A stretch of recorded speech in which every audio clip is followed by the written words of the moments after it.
Donc ici, on est sur le site de la résidence autonomie Bel Air.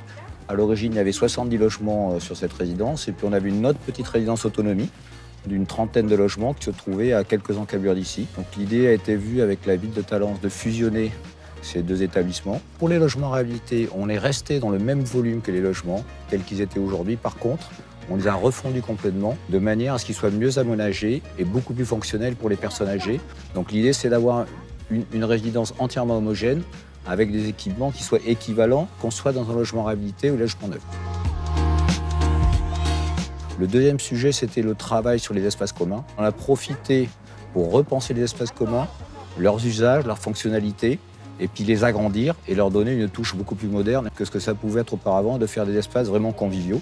Je pense à la cuisine, je pense à la salle d'animation, à la salle de restauration. L'idée, c'est vraiment de travailler sur ces espaces communs qui à la fois répondent aux besoins des résidents, mais à la fois aux besoins des personnels qui travaillent.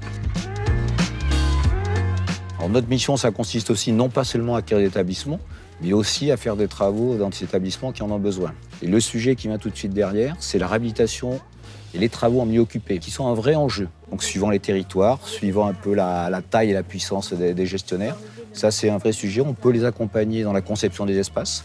On a un vrai savoir-faire par rapport à ça. On a un vrai savoir-faire aussi sur l'entretien du patrimoine, parce que mettre des équipements en place, c'est une chose, mais il faut les entretenir dans le temps. Et donc c'est tout ça qui fait qu'on peut apporter un plus à la fois aux gestionnaires, mais aussi aux résidents. Je rappellerai qu'Enea a un agrément national et qu'on intervient sur l'ensemble du territoire français. Et donc, si vous voulez, c'est à la fois important pour le gestionnaire qu'on soit là, mais c'est aussi important pour les élus. On a ce côté vraiment pérenniser le bâti et le partenariat qu'on a avec les gestionnaires pour le long terme, toujours au bénéfice du résident final, mais en même temps, on peut être un acteur utile de l'activité économique, de la vitalité économique des territoires.